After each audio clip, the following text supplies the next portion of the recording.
রুই মাছের মধ্যে আমি হলুদ লবণ মাখিয়ে রেখেছি। এটা মাখিয়ে আমি আধা ঘন্টার মতো রেখে দেব, তারপর রান্না শুরু করব। এটা আমার হলুদ লবণ মাখানো হয়ে গেছে। এখন মাছের জন্য যা যা মশলা লাগবে সেগুলো আমি এখন তৈরি করব, তো তোমরা আমার সঙ্গে থেকো। মশলা তৈরি করার জন্য আমি যা যা নিচ্ছি, এখানে নিচ্ছি আদা কুচি, 5টা সবুজ লঙ্কা, 1 চামচ জিরে গুঁড়ো,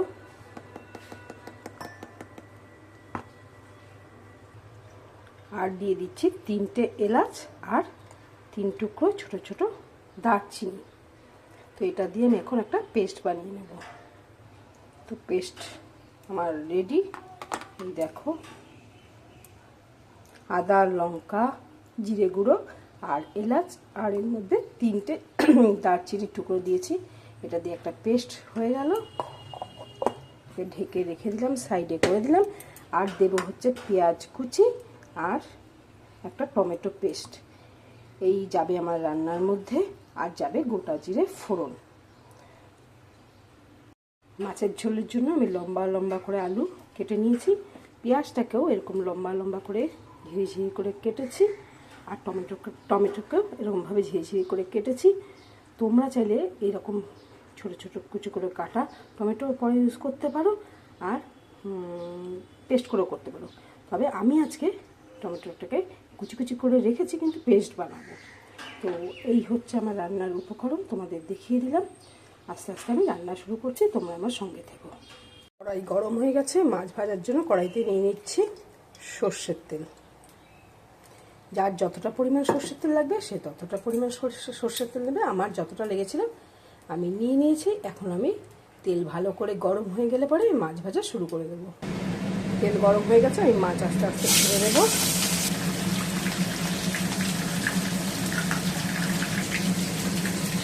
মাছ আমি ওল্টানো শুরু করি।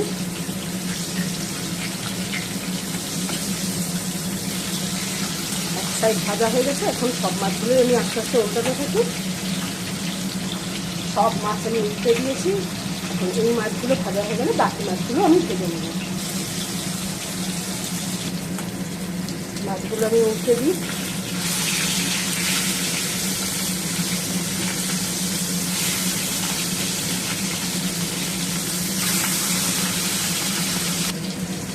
মাছ ভাজা আমার হয়ে গেছে, এখন আমি মাছগুলো তুলে নেব। জিরে ফোড়ন দিয়ে দিলাম, আলুও ছেড়ে দিচ্ছি।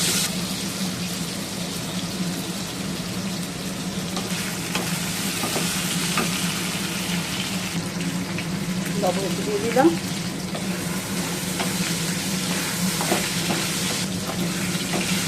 আলু ভালো করে ভাজা হওয়ার সময় সেদ্ধ হওয়ার জন্য আমি আঁচটা একটু কমিয়ে দেবো আর ঢেকে দিলাম। চলো এবার ঢাকনাটা খুলে দেখি। দেখো, আলু ভাজা ভাজাও হয়েছে, আবার সেদ্ধও হয়েছে, অনেকটাই সেদ্ধ হয়ে গেছে। এখন আমি এর মধ্যে পেঁয়াজ কুচি দিয়ে দিচ্ছি।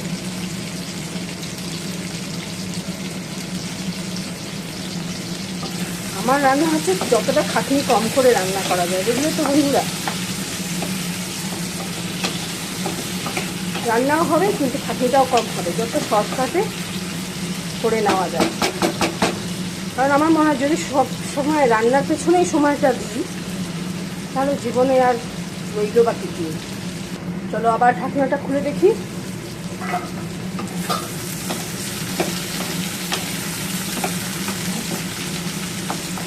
আমি চাই আলু পেঁয়াজটা আরও ভাজা ভাজা হোক। চলো আবার খুলে দেখি। এবার আমার আলু পেঁয়াজ সব ভাজা ভাজা হয়ে এসেছে। এবার আমি পেস্ট করা মশলাটা এর মধ্যে ঢেলে দেবো। তাহলে এবার মশলা দিয়ে কষাতে থাকি।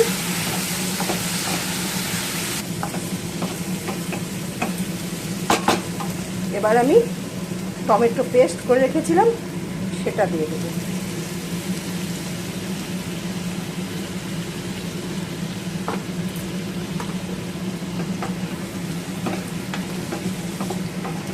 এর সঙ্গে দিয়ে দিচ্ছি আমার স্বাদ মতো লবণ আর হলুদ গুঁড়ো।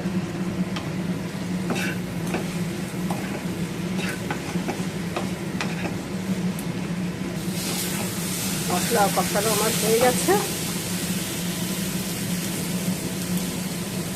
এখন দেখো এর মধ্যে আমি আমার যতটা পরিমাণ ঝোল দরকার তারপরে সামান্য পরিমাণ বেশি আমি জল দিয়ে দিলাম, কারণ সামান্য পরিমাণ বেশি দিচ্ছি, ঝোল শুকিয়ে গেলে একটু তো কমে যাবে।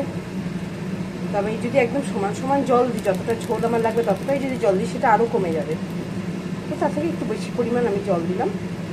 ঝোলটা ফুটে উঠলে আস্তে করে মাছটা আমি ছেড়ে দেবো। ঝোল দেখো ফুটে উঠেছে, আমি এখন মাছগুলো ছেড়ে দেবো।